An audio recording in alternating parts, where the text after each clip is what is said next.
relaciona a celebração loron aniversário veteranos Niang Nibeliu na Iha Fulang Koutu Kliba no loron restauração independência Timor-Leste Niang Iha loron Ronulu Fulang Mayune veterano região 4 município Armeira rola iniciativa realiza atividade jogo competição desportivo futsal envolve equipa Hamutu Hitunulu Recintolo composto husi equipa Mane Hamutu Klimanulu Recin Walu no equipa Feto Hamutu Sanulu Recin Lima. Dia evento ka jornada futsal da Neita naran taça veteranos região 4 tambah ni âmbito ba celebração loron botrua loron da ita celebra Leona nema dia 3 de março loron veteranos nian no ame tenta atu evento ne rasik se termina dia 20 de maio atu celebra tenia 23º itania restauração da independência RDT.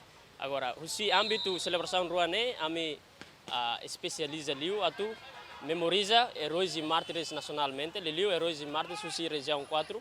Deve mais tabot seratena kata região 4 comando iha município Armeira mas be composto né husi município Lima Selo, Anesang Ainaru, Oikusi, Cova Lima, Likisa, Nomos Raioa. Dia iha período de jogo né tamba equipa registrado né Barak Tebtebes, tamba itareu si vontade equipa Hototo quase será registro né o número no mesmo bot. Então nia faz apuramento de quase basic atuhang ba fulanida no ame tenta katak tem que finalizar dia 20 de maio. Enquanto o plano comissão organizador se prepara prêmio Huri oferece para mana Naisira bem hira sai campeão e a jogo refere David Gonçalves GMN.